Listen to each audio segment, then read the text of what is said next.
महाराष्ट्रासह नाशिक जिल्ह्यातील तमाम संस्था चालक, शिक्षक, शिक्षकेतर कर्मचारी आणि मुख्याध्यापक बांधवांनो, आपल्या महाराष्ट्रामध्ये 5 डिसेंबर 2025 रोजी शाळा बंद करण्याचा निर्णय आपण घेतलेला आहे. महाराष्ट्रातून अनेक शिक्षकांचे फोन येत आहेत की हा बंद कशासाठी. तर मित्रांनो, जवळपास आपण अनेक मागण्या घेऊन 5 डिसेंबरला शाळा बंद आंदोलन करतोय. परंतु यामध्ये जर प्रामुख्याने जर मागणी असेल तर टीईटी संदर्भामध्ये सर्वोच्च न्यायालयाने जो निर्णय दिलेला आहे त्या निर्णयानुसार एक शासनाने सकारात्मक विचार करून 13/2013 पूर्वी कार्यरत सर्व शिक्षकांना दिलासा देणे गरजेचे आहे. त्याच पद्धतीने सर्वात महत्त्वाची गोष्ट म्हणजे 15 मार्च 2024चा संच मान्यतेचा निकष असलेला जो शासन आदेश आहे, हा शासन आदेश तात्काळ रद्द करून त्याबाबत फेरविचार करण्यासाठी हे आंदोलन मोठ्या प्रमाणावर होणं गरजेचं आहे. आता मागे शासनाने पुण्यातून हे पत्र निघाले. ह्या पत्रामध्ये जे काही अतिरिक्त शिक्षक होणार आहेत याबाबत त्यांनी फक्त एक पत्र काढून जे आजचं मरण आहे ते उद्यावर टाकण्याचं फक्त एक नियोजन केलेलं आहे.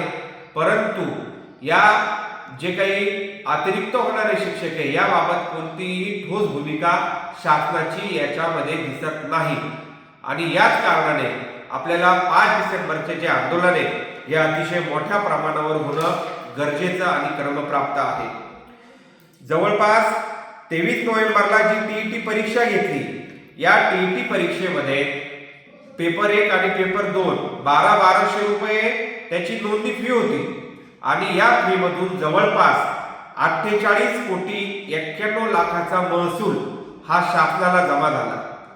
परंतु पेपर झाल्यानंतर काय झालं आपण सर्वांनी बघितलेलं आहे. तर काय परत पेपर फुटीसारखं प्रकरण झालं. याचाच अर्थ शासन चांगल्या प्रकारे पेपर फुटी न होता जी काही पारदर्शक परीक्षा असते ती घेऊ शकत नाही. आणि जर असं होत असेल तर शासनाला टीईटी परीक्षा घेण्याचा नैतिक अधिकार राहिलेला नाही. आता या अगोदरही टीईटी फुटीचे प्रकरण आपल्याला आढळले. त्यामध्ये दोषी असतील त्यांच्यावर काय कार्यवाही चालू आहे ह्या अद्याप माहिती आलेली नाहीये. मग जे परीक्षार्थी असतील त्यांनी फक्त शासनाला महसूलच जमा करून द्यायचा का? मग ह्या परीक्षेतून जर पेपर फुटी होत असेल तर जे शिक्षक प्रामाणिकपणे अभ्यास करतात, पेपर देतात, अशा शिक्षकांचा असेल किंवा परीक्षार्थ्यांचा असेल हा एक अवमानच म्हटला जाईल.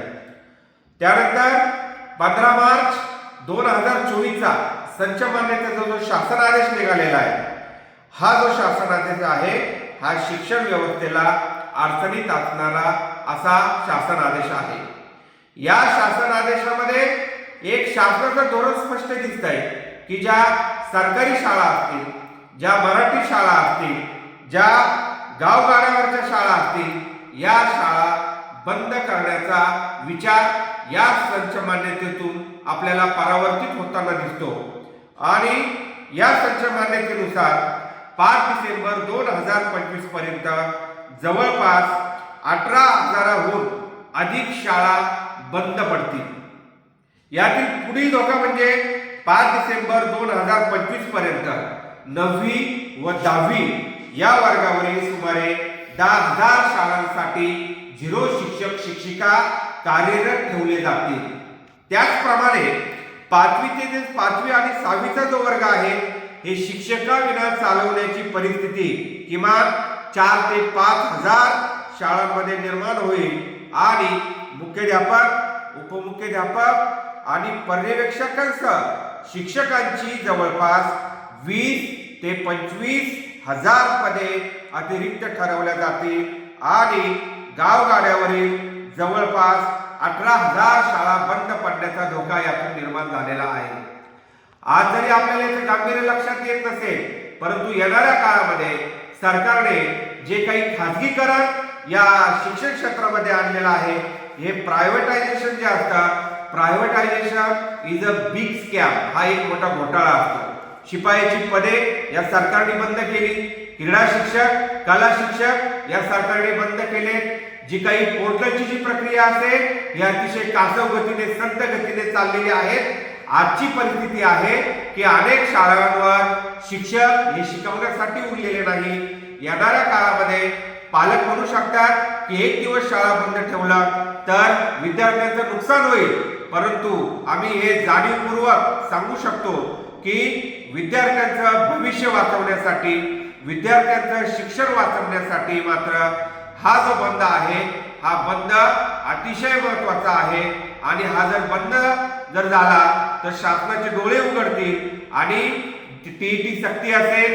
त्याच पद्धतीने 15 मार्च 2024 चा जो संच मान्यतेचा जाचक निर्णय असेल, या निर्णयाबाबत शासनाला काहीतरी धोरण घ्यावं लागेल. आणि ह्या शाळा ज्या आहेत, ह्या ज्या बंद पडणाऱ्या शाळा आहेत, या शाळा वाचवण्यासाठी आपल्याला प्रयत्न करणं गरजेचं आहे. महाराष्ट्रातील जवळपास अनेक संघटना एकजुटीने येऊन या शाळा बंद आंदोलनामध्ये सामील होत आहेत.